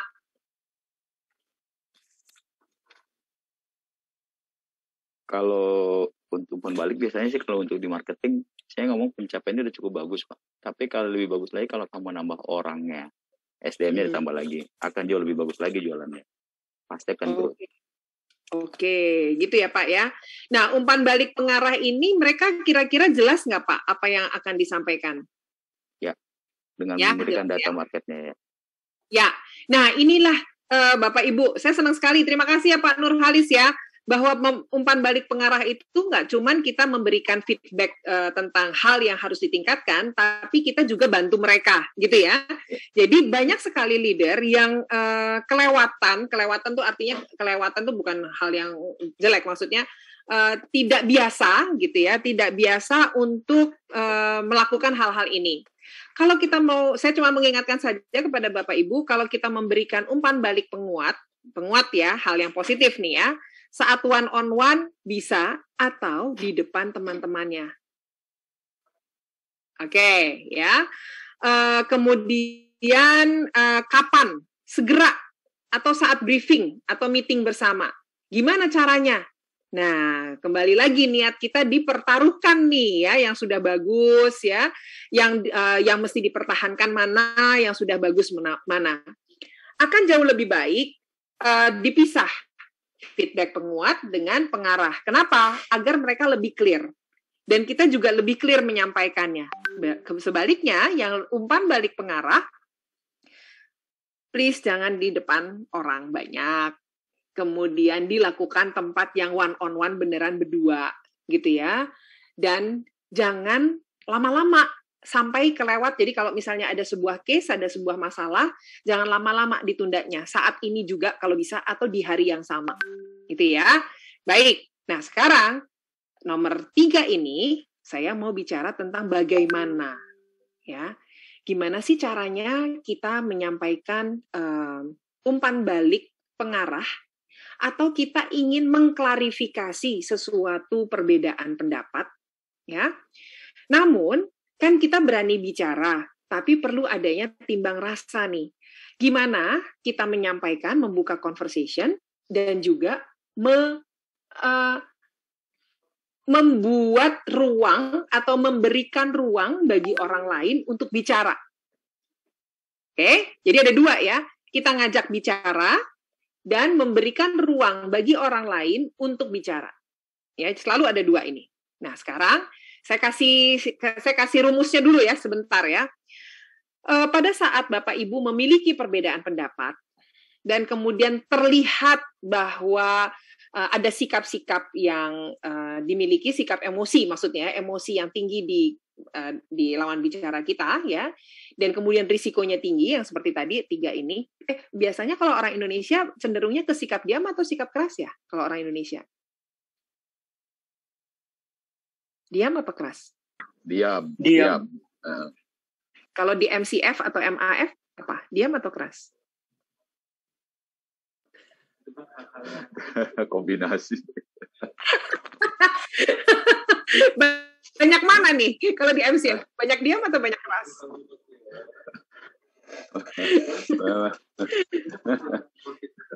Mungkin Pak Tonggo lebih tahu. Pak Tonggo, gimana nih Pak Tonggo? Banyak diam atau banyak keras kalau di MCF? Diam-diam keras, Bu. Saya udah nggak berani ya Pak ya. Oke ya, diam-diam keras. Baik. Nah di sini ya ada kontribusi kita untuk mengajak orang berbicara. Apa saja rumusnya? Pertama, sampaikan dulu kalimat fakta. Ya, nyakitin hati dong pasti. Ya, tapi start dulu, kalimat faktanya jangan sendirian, gitu ya. Kalimat fakta disusul dengan kalimat yang asumsi positif. Disusul lagi dengan kalimat tanya terbuka. Jadi, pada saat kita punya nggak enakan dengan seseorang yang berbeda pendapat, biasanya asumsi kita terhadap orang tersebut itu negatif. Biasanya ya. Nah, asumsi negatif kita sah-sah apa enggak? Sah. Ya, tapi kalau kita mau mengajak seseorang untuk mengambil jalur dialog, berarti asumsi negatif yang ada di kita digeser menjadi asumsi positif. Dari suuzon ke husnuzon lah gitu ya, dari prasangka jelek ke prasangka baik gitu ya, itu yang akan kita bicarakan. Dan kemudian diakhiri dengan kalimat tanya terbuka. Nah, rumus ini Bapak Ibu, sebetulnya gunanya untuk apa? Gunanya untuk meminimalkan konflik dan meminimalkan sakit hati. Konflik kan nggak bisa kita cegah ya, crucial conversation nggak bisa kita cegah. Tapi kita bisa meminimalkannya atau mengajak mereka untuk berdialog. Oke? Nah, sebentar lagi kita akan breakout room, Bapak Ibu. Jadi, Bapak Ibu tolong diperhatikan dulu ya hal-hal seperti ini. Faktanya apa? Nanti Bapak Ibu tolong bikin suatu case ya di dalam grupnya ya. Dan kemudian silahkan sharing perbedaan pendapat dan emosi dan resiko tinggi apa, situasinya kayak apa, kemudian faktanya seperti apa, kira-kira asumsi positifnya apa, dan pertanyaan dari 3 alternatif pertanyaan ini mau pakai yang mana. Saya kasih contoh ya. Kasih contoh. Nah, Bapak Ibu boleh foto nih contohnya nih ya. Nanti supaya untuk bahan kita breakout room sama-sama ya. Sebentar lagi kita akan breakout room ya.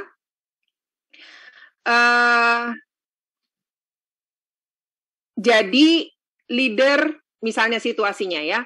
Leader memberikan tugas pada anggota tim untuk menjalankan strategi yang sangat berbeda dengan cara yang biasanya dilakukan sebelum pandemi.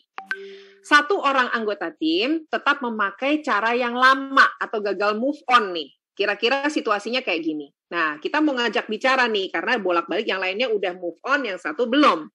Faktanya, seminggu yang lalu saat meeting bersama, kita sudah sepakati akan menjalani cara penjualan yang berbeda dari masa sebelum pandemi. Jadi faktanya adalah kita sudah punya meeting. Itu faktanya ya. Kita sudah punya meeting, kita sudah bicara tentang cara penjualan yang berbeda di masa pandemi ini. Fakta yang kedua adalah orang tersebut atau anggota tim kita masih menggunakan cara yang sama. Itu fakta kedua. Ya. Asumsi positifnya apa nih kira-kira? Kalau asumsi negatif kan, dia aja emang nggak peduli. Gitu ya, yang asumsi negatif lainnya aja ya mungkin dia memang udah nggak betah lagi gitu ya, dia udah kerja aja sekenanya gitu ya, itu asumsi negatif. Tapi mari kita masukkan asumsi positif kita ya. Saya khawatir Mbak Asri menemukan kesulitan dalam menerapkan cara penjualan yang baru. Dia kesulitan, dia belum punya skill. Dia belum bisa beradaptasi seperti teman-teman yang lain. Itu adalah asumsi kita, perkiraan kita tentang dia. Lalu pertanyaan terbukanya apa sih? Boleh cerita nggak? Sebenarnya kondisinya Mbak Asri kayak apa sih? Misalnya. Ya, ini contohnya ya, Bapak Ibu ya. Oke. Sampai di sini clear kah? Ada yang mau tanya? Nggak ada? Kalau gitu kita udah siap ya untuk breakout room ya. Pilih satu situasi. Ya, silakan dicatat aja di kertas ya, faktanya apa, asumsi positifnya apa, tanya terbukanya apa. Boleh difoto dulu contoh ini ya, nanti kita sharing di main room ya. Kita breakout selama kurang lebih 12 menit. Karena 12 menit itu sangat cepat, maka silakan menggunakan waktu seefektif mungkin. Oke? Ya, silakan Mas Arief, kita akan breakout room selama 12 menit. Sampai ketemu nanti. Kita berapa room, Mbak Firda? 7. 7. Baik, sebentar ya Bapak Ibu. Ya. Jadi nanti jangan kaget ya, tiba-tiba saya mau nongol di grup-grupnya Bapak Ibu ya. Oke. Silakan ya Mas Arief.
Oke, sepertinya teman-teman udah mulai kembali ke main room. Iya. Gimana Mas Rey? Udah jalan-jalan tadi?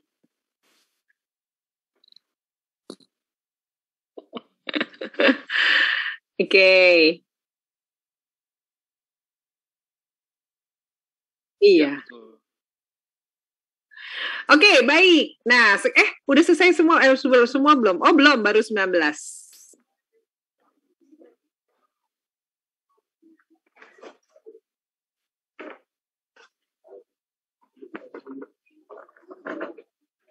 Bapak Ibu di sini nih udah ada yang punya rencana makan siang belum? Pagi aja baru siang belum. Jadi puasa kayaknya, Bu. Puasa ya, lupa. Iya, lagi puasa apa? Rabu Minggu. Gitu. Ya, sepertinya udah selesai semua, udah kembali semua. Iya nih sepertinya nih. Iya. Oke. Ya, di Silakan, sini. Mbak Firda. Jadi ini totalnya sekarang 19. Iya. Banyak kesini, banyak yang lip. Oh iya, 19 ya. Oke, baik, nggak apa-apa. Yuk, dari yang masih ada di sini dulu ya. Kira-kira ada yang mau sampaikan nggak hasil diskusinya? Situasinya apa, faktanya apa, asumsi positifnya apa? Yuk, silakan. Oke, dari kami deh Bu ya. Saya tadi satu tim dengan Bu Yevika dan Yolanda. Ya. Ini situasinya adalah mengenai perhitungan insentif khususnya di tim marketing ya. Ini bisa sebagai marketing bisa di collection lah. Ini hubungannya dengan perhitungan insentif. Jadi telah disepakati dalam meeting bahwa perhitungan insentif saat ini untuk marketing itu sudah menggunakan dengan tingkat produktivitas yang kembali normal setelah pandemi, gitu loh. Tapi kenapa di sini masih ada tim yang menggunakan standar produktivitasnya masih di masa pandemi. Nah, artinya kita bedakan ya sama masa pandemi dan non pandemi ya saat ini ya. Jadi kita pengen kembali ke normal perhitungan insentifnya, tapi ini masih ada yang menggunakan standar produktivitas masa pandemi. Tentunya lebih rendah kan, Bu? Ya. Nah ini yang saya khawatirkan, situasi di tim tersebut ya yang masih menggunakan pola lama, cara lama itu belum mendukung untuk menjalankan kondisi normal seperti tim yang lainnya.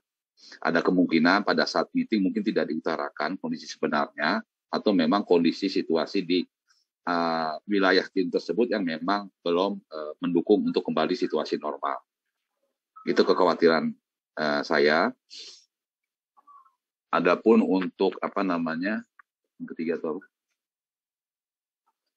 pertanyaannya Bu ya, ya bisa diceritakan nggak kondisi apa yang menyebabkan tim tersebut menggunakan menggunakan pola yang masih dengan saat pandemi itu maksudnya? Ya, bagus banget. Ini sekarang kita praktek ya Pak, ya. Pak Dudi anggap saya orang yang tidak menggunakan perhitungan saat pandemi. Ya, jadi saya tuh bukan menolak, memang tidak melakukan gitu ya, tidak melakukan hal tersebut. Nah, ceritanya Pak Dudi mau ngajak ngobrol saya nih, gitu ya. Yuk silakan pakai kalimat-kalimat ini, diawali dengan kalimat fakta. Ini udah bagus banget nih Pak. Oh iya, oke Bu. Bu Firda, ya kan? Ya. Meeting sebelumnya kita sudah sepakat seluruh tim termasuk Bu Firda bahwa kita untuk perhitungan insentif menggunakan standar produktivitas yang baru setelah pandemi, Bu, gitu kan. Ya. Tapi kenapa ini saya lihat Ibu masih mengajukan perhitungan insentif dengan menggunakan standar produktivitas masa pandemi. Tentunya kan ini Ibu berbeda sendiri. Nah, saya khawatir nih Bu, mungkin Ibu waktu pada saat meeting tidak disampaikan nih kondisi yang sebenarnya terjadi di wilayah Ibu, atau mungkin apa yang terjadi di wilayah Ibu sekarang ini tidak mendukung untuk menggunakan sistem perhitungan yang baru nih Bu, yang kembali pada saat situasi normal. Nah, apakah Ibu bisa ceritakan nih Bu, kenapa bisa terjadi nih Bu, kenapa Ibu masih menggunakan sistem perhitungan yang lama? Thank you, bagus banget. Terima kasih Pak Dodi. Aduh, Iya. banget ya. Kerasa nggak Bapak Ibu yang mendengar di sini bahwa struktur kalimat ini ya tidak menjudge? Nggak tahu, menurut Pak Dodi gitu nggak? Nggak ngejudge kan? Ini? Nggak ngejudge. Ya. Ya. Terus kemudian apa? Iya. Jadi Ya, kita mengikuti ini pola ini 1 2 3 ini. iya. Kenapa? Kenapa? Karena gini, orang kalau dikasih tahu faktanya ya, misalnya orang itu sebenarnya udah tahu dia melakukan kesalahan, gitu ya. Tapi kalau kita cuma sampai berhenti di kenapa sih kok nggak pakai sistem yang lama, sistem yang kami tetapkan gitu ya. Kepotong sampai di situ pasti asumsinya kemana-mana. Waduh, bentar lagi gue dihukum nih. Aduh, bentar lagi gue diapain nih, segala macam. Nah, daripada dia punya pikiran yang enggak-enggak, makanya dihaluskan pakai asumsi positif. Gitu. Itu tugasnya si asumsi positif tadi, gitu ya. Saya khawatirnya nih ibu ada kendala di sana, tapi saya belum tahu nih informasinya, gitu ya. Nah, itu bagus banget. Dan kemudian ada di kalimat terakhir di mana mereka merasa diberikan ruang untuk menjelaskan, gitu. Nah, struktur kalimat ini menghindari kita juga dari ngomong muter. Jadi sistem ini, struktur ini to the point dan meminimalkan sakit hati. Makasih banyak ya Pak Dudi, hebat, keren. Terima kasih Bapak Ibu yang sudah tadi satu kelompok dengan Pak Dudi, Bu Yevika dan Bu Yolanda, thank you banget ya. Oke, kelompok lain, yuk siapa lagi yang mau sharing? Ada? Iya, mengheningkan cipta, disudahi. Gimana Pak Satya, dapat nggak? Sama Pak, siapa tadi ya? Pak Eko Limasa lagi? Dapat nggak? Firda, ya kita coba ya Bu, kita ungkapkan ini karena agak sedikit miss. Ini sih Bu, menurut saya gini, berdasarkan data yang saya punya nih Bu, penjualan dari Bu Farida ini kan masih belum capai target nih Bu. Karena memang masih ada masalah pencarian agent itu kurang gitu, market agent. Nah, saya khawatir dari Bu Farida ini masih kurang maksimal nih untuk nge-push-nya nih ke timnya nih untuk pencarian agent. Nah, kalau boleh tahu sebenarnya sih dari Bu Farida sendiri seperti apa ya untuk kejadiannya? Itu sih Bu Firda. Keren, thank you. Ini bener-bener ya. Tadi lagi bingung apa gitu ya, tapi kemudian udah dapet ya. Bagus banget Pak Satya. Terima kasih. Saya nggak ada komen apa-apa. Oke, Pak Antonius ada? Kelompoknya apa sama? Halo Bu. Hai. Saya sama Pak Tonggo ya. Ya, sama Pak Tonggo. Mungkin Pak Tonggo atau saya gimana Pak Tonggo? Oke. Oke Bu, kalau sama Pak Tonggo sih tadi bahasnya gini. Ini saya ngomong individu dengan Bu Farida ya. Sama Bu Farida gitu ya. Saya lihat untuk progres cabang Ibu untuk penjualan dana tunai gitu. Dana tunai ini masih sangat belum secara data. Artinya belum banyak secara sumber order yang dimanfaatkan. Jangan-jangan kita kontrolnya kurang di bawah atau butuh support seperti apa dari kita, dari head office gitu sih. Oh, ini langsung tanya ya? Iya, tadi saya langsung tanya Bu. Oke, ada kalimat asumsi positif nggak? Khawatirnya atau jangan-jangan gitu? Ada nggak? Khawatirnya kita punya kebijakan tidak match dengan Ibu punya halo? Ya, saya dengar. Khawatirnya kita punya kebijakan tidak relate dengan kondisi di market di lapangan gitu. Oke. Untuk ini bagaimana pendapat Ibu butuh support yang seperti apa dari head office? Oke, thank you. Terima kasih Pak Antonius. Itu bagus banget ya. Nah, Bapak Ibu, saya mau tanya nih sama Bapak Ibu yang lain di kelompok lain. Tadi Mas Rey satu kelompok sama siapa? Oke, tapi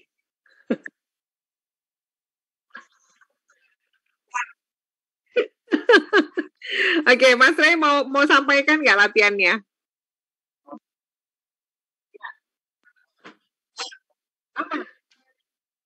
Oh ya udah jangan. Ya.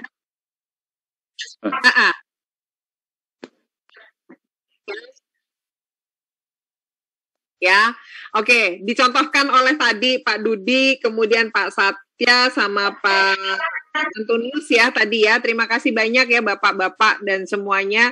Tadi sudah kita di breakout room. Nah, Bapak dan Ibu, tadi sekilas kita sudah membahas 3 tips ya untuk supaya membuat anggota tim kita menjadi lebih agile dan gimana sih salah satunya untuk menjadi agile? Kita punya hubungan yang kuat dengan anggota tim kita, dengan rekan kerja kita. 1, ngajak anggota tim kita untuk berani menghadapi konflik, ya, menyelesaikan masalahnya, dan bagaimana kita mendelegasikan pekerjaan kita, jangan pernah lupa selalu kasih tahu why-nya. Ya, jadi tidak hanya tugasnya, tapi why-nya perlu, apa yang harus dilakukan, dan bagaimana cara melakukan si apa itu. Dan yang berikutnya adalah memberikan umpan balik. Umpan balik kuat dan juga umpan balik pengarah. Nah, pada saat kita memberikan umpan balik pengarah, gunakanlah struktur kalimat yang jauh lebih positif. Harapan saya, Bapak Ibu akan memiliki hubungan yang baik dengan anggota tim maupun dengan kerja kita. Sampai di sini saya ingin Bapak Ibu, mudah-mudahan ini bermanfaat untuk mengingatkan kembali pada kita dan memiliki hubungan yang lebih kuat dengan rekan kita. Untuk itu, Bapak Ibu, saya dari Dunamis mohon feedback-nya, ya, silahkan berikan penilaian terhadap program ini. 6 kurang baik, 7-8 biasa aja, 9-10 cukup bermanfaat buat Bapak Ibu. Saya Firda Agustina dan Arif, terima kasih atas sharingnya. Terima kasih sekali untuk bekerja sama dengan Bapak Ibu semuanya. Terima kasih dan saya kembalikan ke Mas Ray. Thank you Mas Ray. Oh iya, sebelum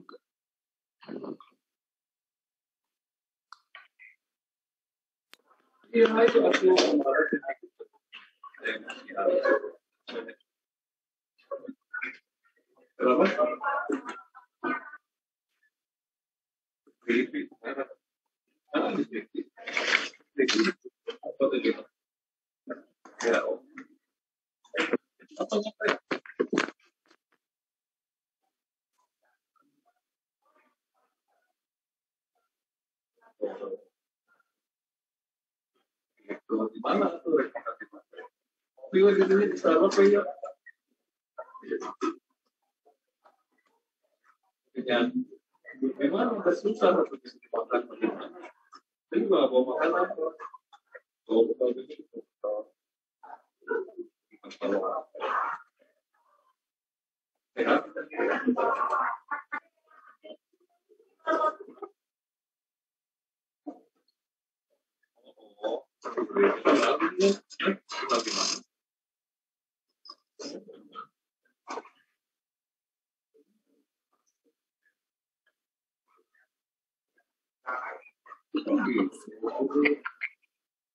saya itu baru kenal sama serius kemarin kemana aja gitu karena kan gitu kan bayangan berjalan berjalan Sama-sama Mas.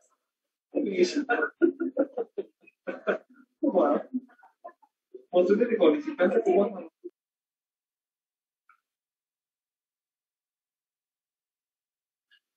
menghadapi, ya.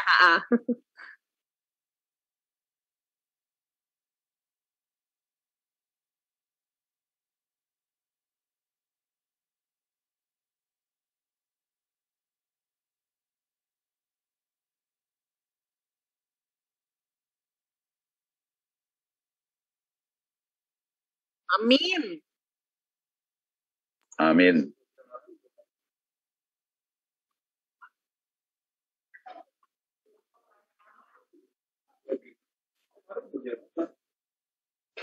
Ya, Terima terima kasih para Ibu Firda, terima kasih. Hai Pak Dudi, terima Ya. kasih Bapak-bapak dan Ya. Ibu semua. Bapak semua. Mari.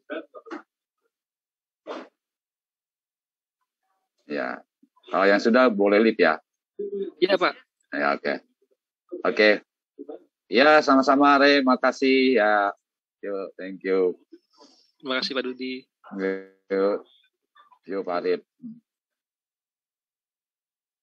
Thank you. Pak Mas Rey sama Mas Arif, aku izin live ya duluan karena mau pindah ke ruangan lain. Oh, baik. Ya. Iya. Ya, Ya, terima kasih banyak kesempatannya. Sampai jumpa ya. Makasih, Mbak Firda. Ya, thank you. Yes. Ya. Baik, baik. Terima kasih, Mas Rey.